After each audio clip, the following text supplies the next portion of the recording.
Hi, everyone. I'm Anton, and I'm here to talk about best practices for physically based content creation in Unity. First, got to say, though, I really wish the 4.6 beta had come out a couple days earlier. I built this whole talk using the 3D text mesh in Unity. Don't do that. So a little bit about myself quickly. I'm a 3D artist, I'm a game designer, I'm a terminal dabbler, and I'm really into the theory of content workflows. It's something I don't think is talked about a whole lot, that more than just the shiny shaders and cool models we use in our games, the tools that we use throughout that process are incredibly important. A little bit specifically about my experience with PBR. Basically, I think back in Unity 3.5, I began working with a longtime friend and collaborator of mine on putting together the beginnings of a physically based shader in Unity. And it was largely for an art game project I was working on with a group I'm part of called Rust, called The Hold. And that was a game that was very much about its environment. It was about the fidelity of the environment, having really authentic materials. And that's what sort of started my interest in PBR. We later made the piece Museum of the Microstar, which some of you may have seen last year, which was really our stress test for the PBR system that we've been using for an in-house tool. Basically, how much geo we could throw on screen and see how things ran. Since then, we've taken our in-house tool set and rolled it into a product on the Unity Asset Store. It's called the Alloy Physical Shader Framework.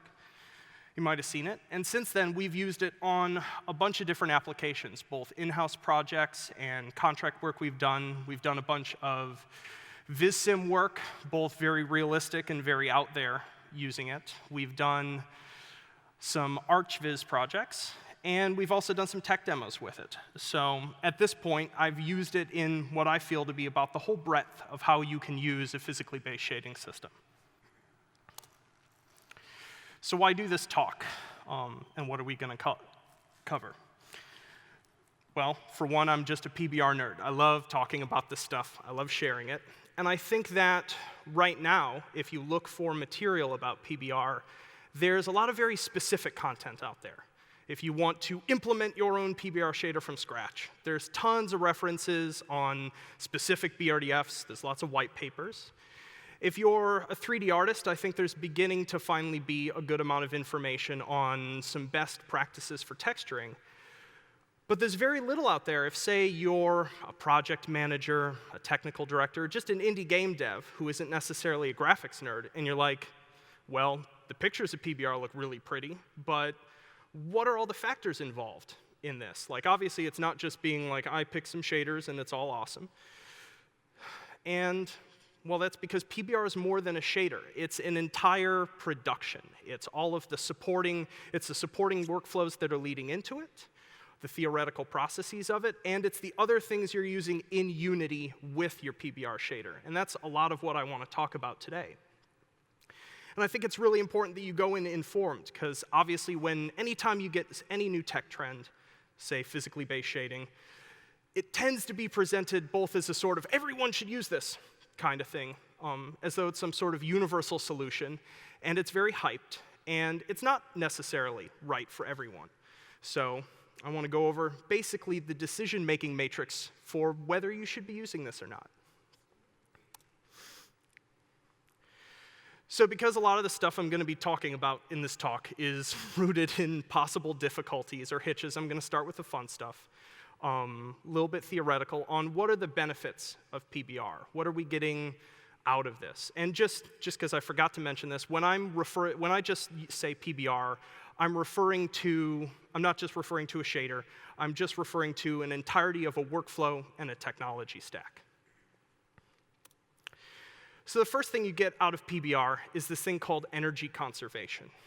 And this is really the sort of core value of it. Any of you who've used any sort of legacy Blinn-Phong shader at this point know that you make an object, you put a shader on it, you put your texture channels in, it looks great, You take that same model and you move it to another lighting environment, and all of a sudden it doesn't look right. And that's because legacy shaders aren't energy conserving. And by that I mean the amount of outward going reflected light does not exceed the amount of incoming light. Here you can see on the slide, I'm just modulating a metallic and a roughness channel on this. And as you can see, especially on the roughness sphere, as this is becoming smoother, we're seeing the lighting energy from the reflection especially focusing in on sort of dense highlight points, and other elements of the sphere are getting darker. This is in action. You get a wider material representation range.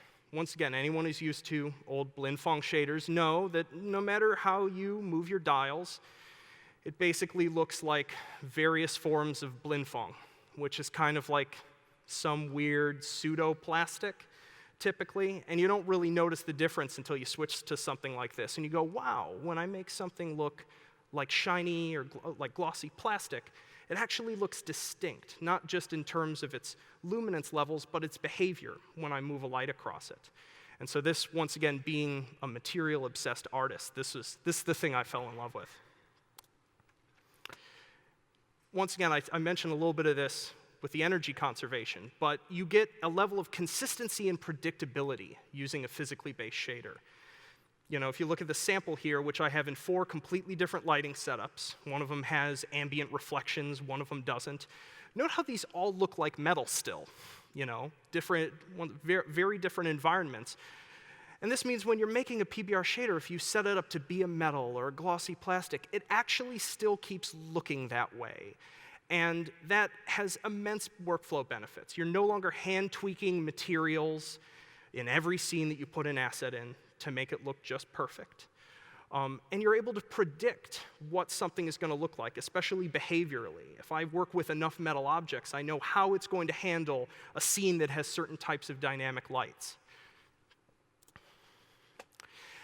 And what this all adds up to is that from an aesthetic standpoint, what you're getting with PBR is a greater amount of dynamism. Note how I don't say realism here. I say this because realism is just a bullshit term. It's used to sell graphics cards, and that's about it. It doesn't mean anything. Users don't know what's real. You put dirty lens flares in their face in a game, and they're like, wow, it's so much more real. And unless you're a sentient camera on a murder spree, it's not real. So this is a useless term, and it's a useless conceptual frame to think about PBR. It also, and the other reason that it bothers me, is that it makes it sound as though PBR is only useful to you if you are trying to make something that is very simulatory in its aesthetic. So something that's trying to really emulate just real-world objects. And that's simply not the case. No matter how illustrative or weird your aesthetic is, you can probably get something out of PBR. Just because you're getting a wider, as I said, it's a wider range of materials, you're getting more visual contrast. And when users say they like things that look more real, really what they're saying is they like things that are higher in contrast and look like the CG that we see in cinema, which is similarly overly contrasty, lots of flares, lots of bright highlights. So, on to the costs of PBR. What do I mean by costs here? I mean that when you're moving over, when you're switching, and this is all framed in terms of let's theoretically think about we've been making some games beforehand. Maybe they're mobile, maybe they're Facebook games. We've been using the legacy shaders. We're still making some pretty sophisticated content here. And we're thinking of shifting from that into, I'm going to jump into PBR. So the first one is just hard requirements. And what I mean by hard requirements, meaning things that you have to have enabled in Unity if you want the math to be correct for a physically based shader. And this is simple. This is just you have to have a high dynamic range HDR checked on your camera, and you must be in linear space, also known as actually gamma correct lighting. You can see in the LDR gamma example over there that he looks there's something a little off about the light in it. And because it's LDR, every value that's going above 1.0 is just being clipped. And that's an important thing to understand with PBRs, that when you're using a legacy shader, your output luminance range on most objects is going to be 0 to maybe 2, 3, 4, maybe, if you have something emissive. Because of the higher specular power on a PBR shader, you can have output luminances in the thousands. And so it's really important that you're actually running an HDR. And then there's soft requirements. And what I mean by this is that you don't absolutely have to be using these with your PBR, but please do, please.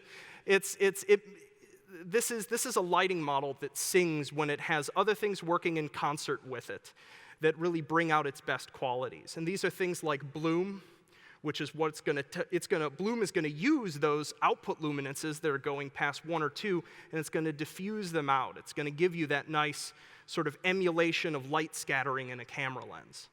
Not realistic, but it's gorgeous.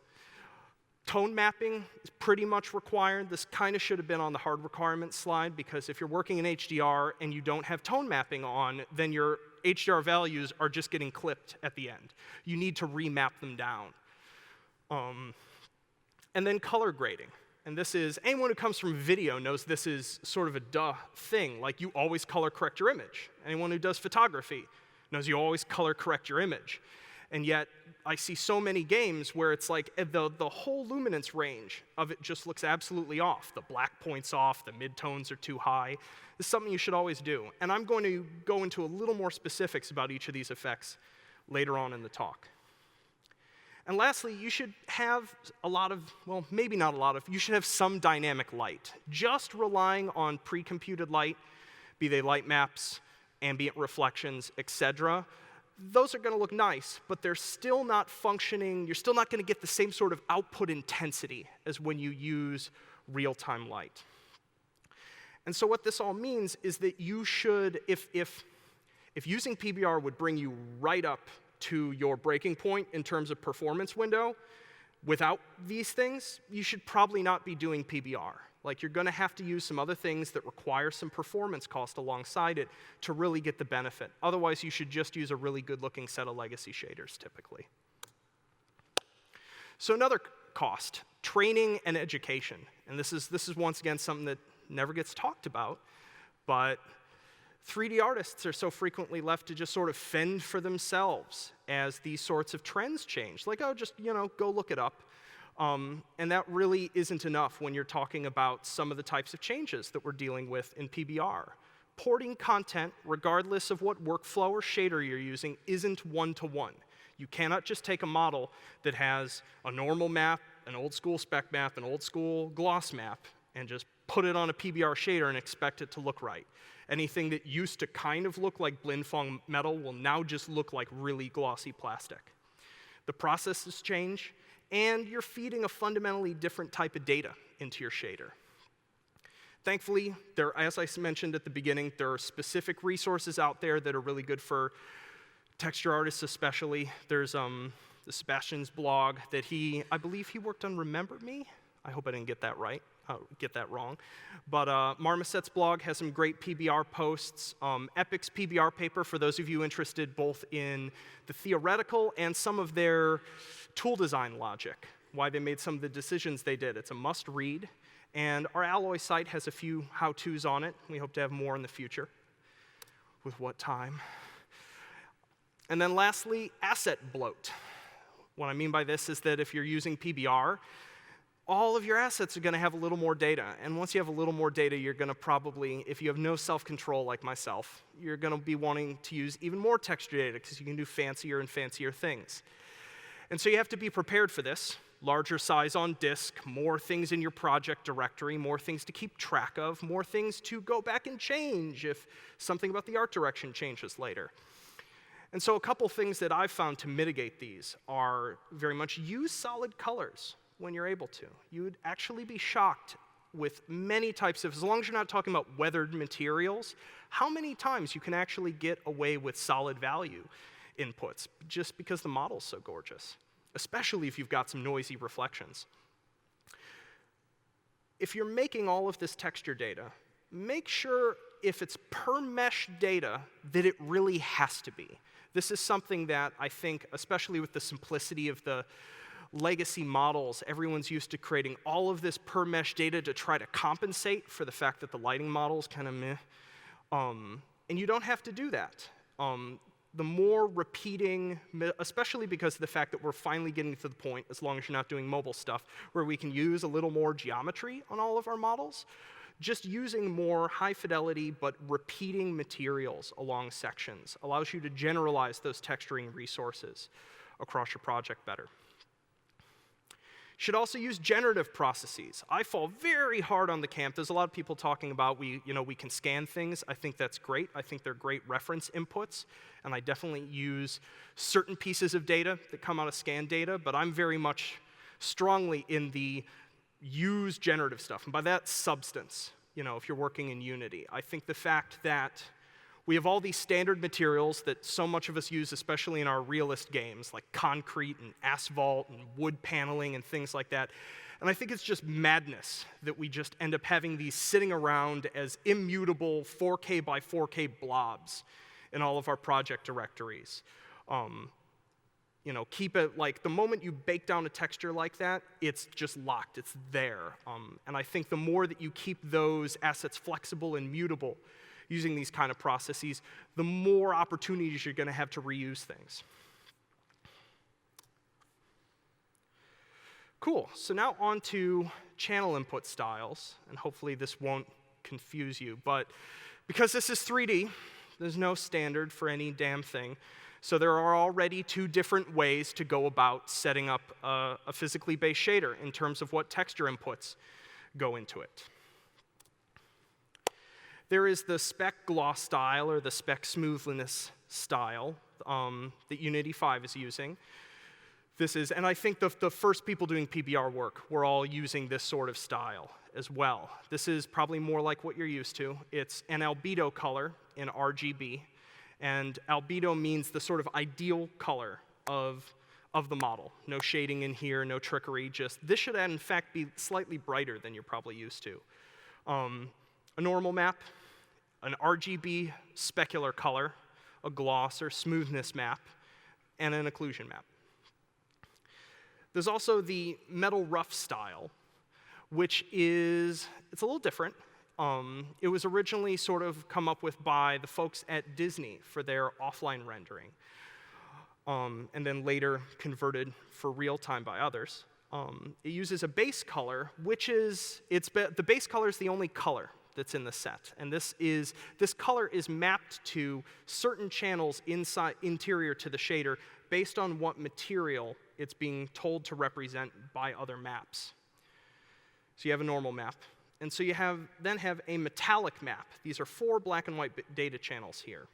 The metallic map is just telling the shader, is this region of the material a metal, or is it a dielectric?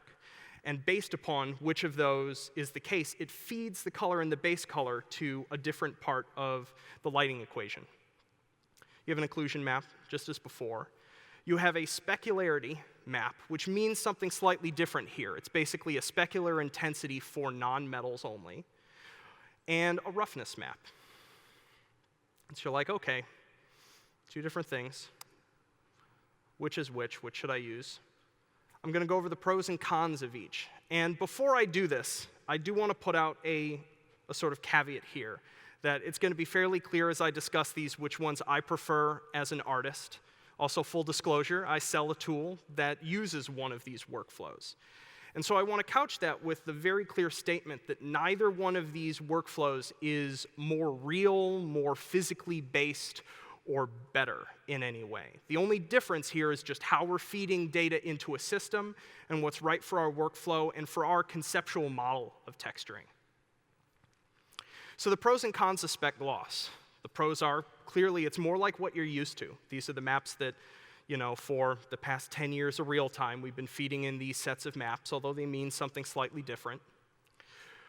Sort of pro-con is, theoretically, it's easier to migrate your content over, in that even though you're not going to be able to directly use the content that you've made in a prior model in a physically based shader, it might be, in certain cases, closer to being able to be used and require less extensive modification to feed it in. It's still going to be suboptimal. If you're switching models, you should really reauthor everything except for topological data, like normal maps and occlusion and matcap maps. And the other pro is that you do have maximum control over your input values. Because we're defining an albedo and a specular color directly, we can theoretically have something that is any combination of those two. Which leads us to what I feel are the two cons of the workflow, which is that it's conflating color and behavior. When you're using Spec-Gloss, there's this fuzzy region of combining albedo and spec color in between where something is sort of representing a metal and representing a non-metal, where it's representing nothing, actually. It's not representing anything that has a sort of real-world referent, and in certain extreme cases, breaks energy conservation. So it can be a little confusing from that perspective because it's really easy to accidentally feed in incorrect values, especially if you don't have a lot of mastery on the system. A number of the first games doing PBR had to implement overlay tools when using this workflow to tell artists when they had strayed out of the physically plausible regions of combining those two colors. Whereas with Metal Rough, I think, though, once again, I feel the pro for it is that we have this conceptual separation of color and behavior. I have color in exactly one map, and then I have a bunch of data masks that are changing the way that color is interpreted. This means that it's very, very hard to accidentally create materials that don't map to a real-world referent.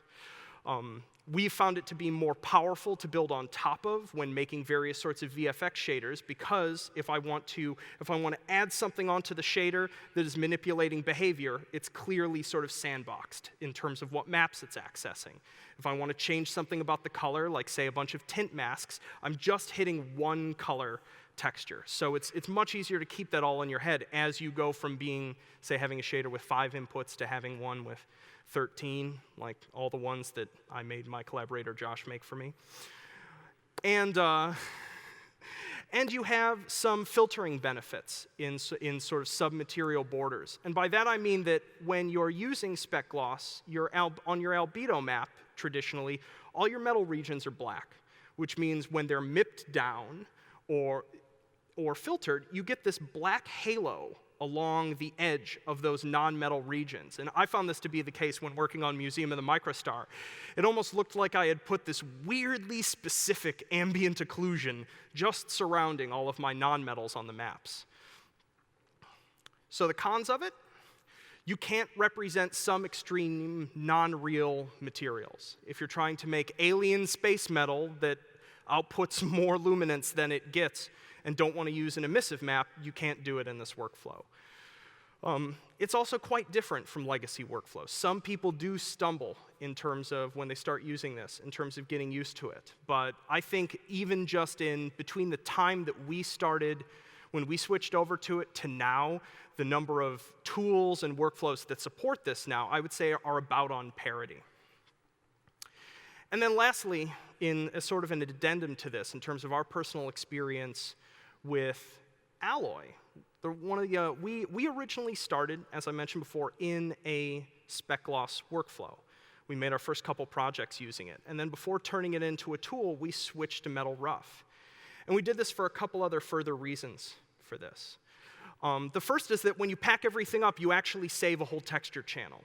And the reason for that has to do with the fact that when you exclude certain corner cases and accept the fact that dielectrics usually have a monochrome specular color, once again, by having metallic and specularity instead of a full color spec, we save a channel, which when you do things like me, which is to have projects with like 8 gigs of textures in them, that adds up.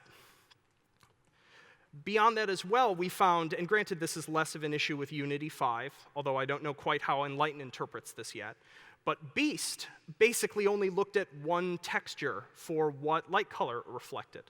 And so when we were using a Spec-Gloss workflow, Beast did this really irritating thing, which is that it would hit metals, see a black albedo, and reflect no light. And so we ended up having this hackish sort of workaround for a while where we made a texture just for Beast, and that was the main text on every material. And it's at a certain point we were just like, why are we doing this? And thankfully, due to the BaseColor map, because of, once again, only having one color, this ceased to be a problem. So which of these two do I pick exactly? Well, I don't have an answer for you directly. It's going to be an incredibly personal choice. What's your current tool chain, and what does it support best? Thankfully, unless you're just sitting there working in Photoshop, and probably still if you're just sitting there working in Photoshop, they're about on parity in terms of tool support. You should ask your artists what they want to learn. It is the case, especially if you're trying to learn a new workflow, especially for a texturing app, that those resources are scattered, especially across how advanced they are. And so you learn what you can find good information on. So talk with your artists about it. And then lastly, what sort of specialized needs do you have for your project? Are you going to be able to just use a stock shader set right out of the gate, or are you going to develop on top of it? You need to make that shader set work with other aspects of your project. And in that case, whichever framework makes sense in terms of those channel setups or what's already out there pre-existing should really color your decision. So now into some more deep specifics about the individual texture channels and some best practices about them. So Albedo and BaseColor maps, as I said before, this is the ideal color of the material. This is PBR, which means we are no longer taking our occlusion map, our nice little baked occlusion map, and just multiplying it into every darn thing to make it look like our object is actually three-dimensional. You don't need to do that. No fake shading or occlusion, no fake highlights. For Albedo maps, remember, metals are black or near black if they've got a thin oxide layer on them. For BaseColor maps, specular color of the metal goes in this map. For occlusion maps, there's nothing really huge with this, except for the fact that, and you may have seen this, that there are two types of occlusion maps that you see. One of them is that which is generated from a piece of geometry, if it's a character, usually in a T-pose, where you have these really wide sweeping gradients that are covering large amounts of the surface of the model. And people tend to bake in that style, once again, to compensate for a flat, boring lighting model. You shouldn't be doing that with PBR. Like, occlusion in this case is specifically just trying to dampen ambient light in small crevices. And this is something that can really even be set up just on a per material or versus per mesh case in a lot of ways. Let the light maps or the GI or the SSAO do its job to give you those sort of wider sweeping dark areas. Remember, though, that occlusion is a hack, and it is kind of weird. You know, we're using this along with this system that purports to be sort of physically accurate or physically plausible in some ways. Occlusion has nothing to do with light. It has nothing to do with light simulation. It's just data that comes out of the topology of our object, and we just use it to darken it. It's still something that you will end up having to hand tweak a lot of times to make it look good on your object. And lastly, make sure your shader is using this correctly. And what I mean by correctly here, I guess I mean more to say creatively, in that this map can be reused in a number of ways. It can be tinted and utilized in skin shaders. It can be used in what's called specular occlusion as well, when you want to, especially if you have a material that's representing a substrate, like say the chainmail sample that I've shown, you want those back recesses to remain black, even if you're shining a bright light on them. And to do that, especially with a smooth material, it needs to be doing more than affecting the ambient light. RGB Specular Color for the Spec-Gloss workflow. These are data-driven values, and this is true for the BaseColor map as well. Like, there's some charts up on, I still don't know if I put them on the Alloy site, but Sebastian's blog has them up. You know, gold, you'll learn to memorize them slowly. I think gold is 255. 219, 145, or something like that. You just enter them so much. Try not to hand tweak these. We've got really good values for most objects. You can sort of guess your way for things that are in between. Metals are the only thing that should be bright on here typically. Everything that's not a metal has a very, very low specular. Non-metals are almost always grayscale values. And just don't hand tweak this. Don't make God sad. Microsurface maps. So glossiness, roughness, smoothness, whatever. Just know which orientation it's going before you start authoring it, or it'll look real weird. This is where you want all your noisy data. Once again, with previous duller lighting models, a lot of times, especially doing weathered stuff, we added a lot of noise onto our diffuse map. You'll get more mileage out of this and less fuzz if you put that noise into your microsurface maps, because a microsurface map is modulating behavior in a really important way. And so you're going to get a lot more out of that in terms of visual contrast. Remember that the specular power range, meaning how wide that specular highlight gets to how tight and focused and powerful, is way higher than legacy. So keeping that in mind, understand that given the full range that these shaders typically exhibit, most materials are in that like 25% towards the rough end of the spectrum. And very few things, unless you're talking about like Hubble mirror smooth, should ever be up all the way at smooth. Microsurface values also tend to be interpreted a little differently by various sorts of shaders. Like you either can get a sort of linear interpolation of those values, sometimes they feel a little curved. And so, especially if you're trying to match up a piece of authoring software to Unity, so it's always good to do a little bit of testing to make sure that you know how smooth your object's going to look once it comes out of your authoring software. So test your tool pipeline, make sure you know where things diverge. And lastly, if you're using pre-filtered cube reflections like SkyShop, be aware that that has a limited number of steps in it in terms of how it's representing a blurry versus a sharp reflection. So you may need to fudge your roughness values every now and again to get the cube reflection to look how you want. And then lastly, the worst thing really about the last like 2 or 3 years of my life, which is, I'm just curious, how many of you know what tangent basis discontinuity is? Is anyone here? Raise your hands. Let's see. Okay, only a couple. Thank goodness.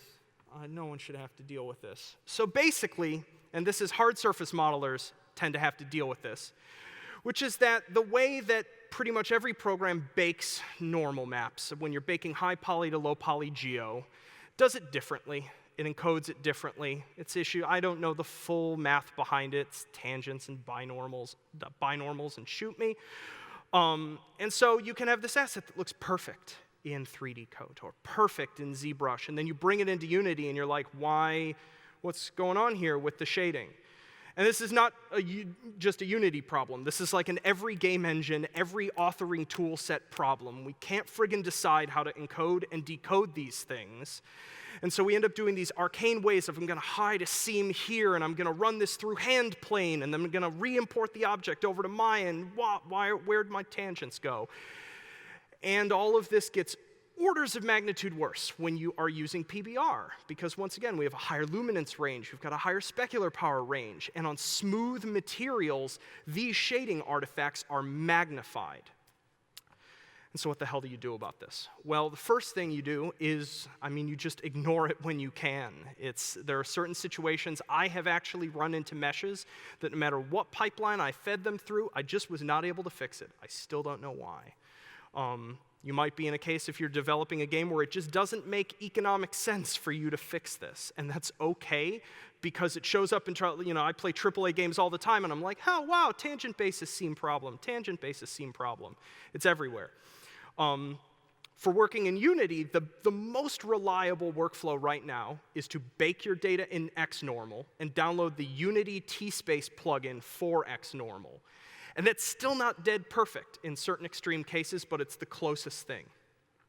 There's also a wonderful little app called HandPlane that allows you to take an object space normal map and input it with a mesh, and it will spit out a tangent space map that's actually perfect for Unity, but because that's a lossy conversion process, because it's just 8-bit image to 8-bit image, you end up getting some noise on your map.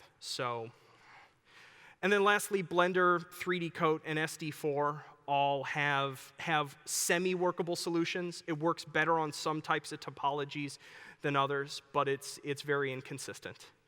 Can we just pick a standard for this, please? Like, I don't know who's in charge of those things.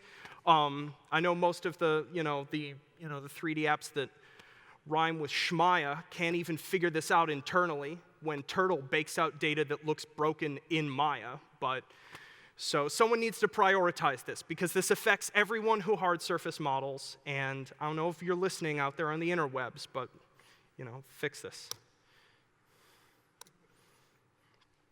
So reflections in post. As I said, PBR is a whole project. It's a whole process, and there's other types of data that we're going to be feeding in and layering on top of it. And it's important to know what these are, when and how we should use them, and how they may affect other performance variables or workflow variables. So in terms of reflections, and you really should have some form of reflections unless you're making something incredibly dark with no ambient of any kind. These are whether it's reflection probes or full-blown IBL using SkyShop. In case you didn't notice, I've been using SkyShop on absolutely every slide in this for the reflections. They're cheap, they're fast, they're gorgeous, but they are limited in that you obviously don't get any sort of self-reflection between objects. You're usually reflecting a sort of generalized propless scene in many cases, unless you're making lots of very specific reflections. They can look really terrible on super flat structures, because we're doing a lookup into a spherical set of textures here. So if you just have a flat wall, all those pixels from a given angle are just looking at one pixel of that texture. Box projection, though, which is a type of parallax-corrected cube map, is great. Absolutely requisite in VR. I mentioned VR in a couple of these slides just because it's another obsession of mine and because it was convenient to just mention. And then you have screen space reflections. This is Candela, also on the asset store. They're wonderfully dynamic, but they're a bit expensive. They're about the cost of SSAO turned all the way up, maybe a little more. And their limitation is that they're limited to on-screen content. They're not, technically speaking, they're not a reflection even. They're more like a really creative use of things we've already drawn. They're not angularly correct. But they do what I find is great about them is, especially if you're using them subtly, they're adding in a little bit of dynamism that grounds objects. When we see a reflection of that object in another shiny material near it, it's connecting them visually. And so as long as you're not using this so loudly that you're just glaringly seeing what's wrong with it, it's a wonderful technique to use. Don't use it in VR, though, because you have two camera frustums in VR, which means this effect is seeing different things for each eye. It may see an object and not see an object, and it'll make you real nauseous. So I learned that the hard way. So in terms of post effects to use with your PBR, I mentioned before bloom. Don't use the additive bloom or screenal bloom. It's terrible. The first artifact, you can see as I slowly rotate this, does everyone see the little sparkles on the bottom on the right? This is why I call this a sparkle light show. And this occurs because we have single pixels on the image that are, because it's a smooth metal, blooming out to a really, really intense, great intensity. And the only way to get this to actually go away is to turn the bloom down till it's basically not there. And so use Sonic Ether's bloom. It's on the asset store. It's great. It's just great. I use it on everything.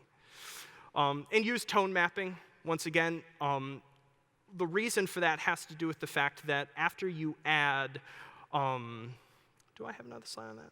Okay, color grading, yeah. I mentioned tone mapping. Color grading, as I mentioned before, color correct your image. After you add on your bloom, after you add on your reflections, as you can see on the right, he looks a little washed out, not as much contrast as could be. The black point is almost non-existent on it.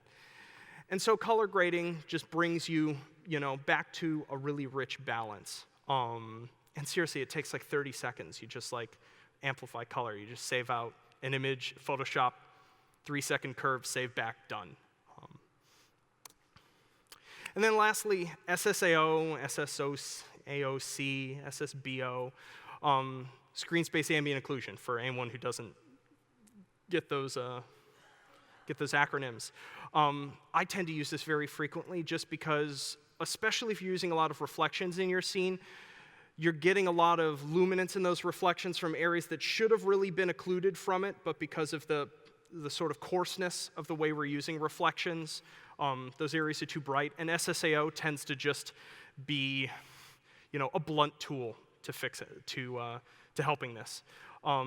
Just remember, it's not physically accurate either. It's a hack, but it works. It's just expensive. Use aftertone mapping, but before color grading. Cool. And so, conclusions from all of this.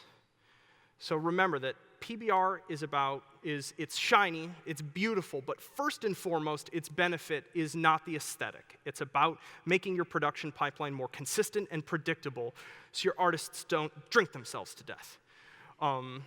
Using PBR well, though, does mean going into a higher performance window. And obviously, right now, in terms of using this with mobile, it's not quite tenable yet. It's getting there. Some of the high-end mobile stuff, like especially the K1 GPU tablets, can handle this stuff like a champ.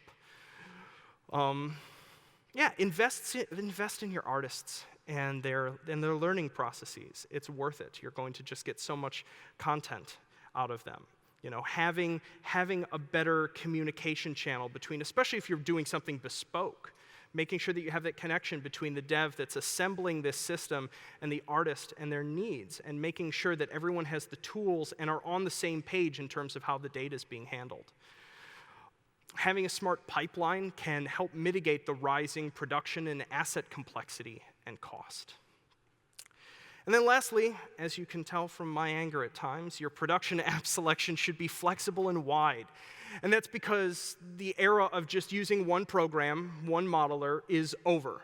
No one's getting the job done. No one has a complete solution. You're going to run into corner cases. Every app is going to mangle your data in some way. And so you should be prepared. Like, look up tutorials on varying applications when you're doing this stuff, so that when you get in a bind, you know how to deal with it.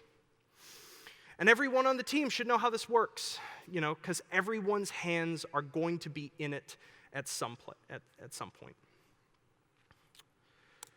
So yeah, if you'd like to chat about PBR, here's our Twitters, and we'd love to talk to you. As I said, I'm such a nerd about this stuff, and I love talking about it, whether you're just curious about the theory, implementing it in a project, what have you. Feel free to give us a shout. Thanks very much. I think we'll go to questions.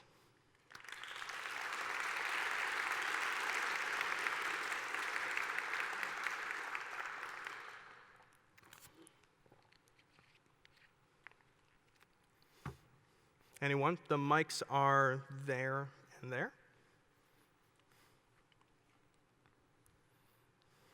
Hey, man. I wasn't able to ask this during the Unity PBR presentation because it was too late, but do you think that with the advent of PBR in Unity 5, that Unity basic users will now have access to HDR, tone mapping, and linear workflow? I wonder if you would think they would do that. Can you get a little closer to the mic? I didn't catch the last part of it. Because PBR is in Unity 5, do you think Unity basic users will have access to HDR, tone mapping, and linear workflow? Honestly, I don't have the first idea, and I wouldn't want to speak on their behalf on it, and possibly embarrass them by saying something different. But I mean, I would hope. I actually don't know where that feature is placed in their logic of what's working for indies and pros. But I do say that you're going to want image effects with it, and so that does probably mean that if you're doing something, if you're really going whole hog on using PBR, you're probably going to want a pro license, just on that fact. Thanks. Anyone else? I'm like mostly blind up here.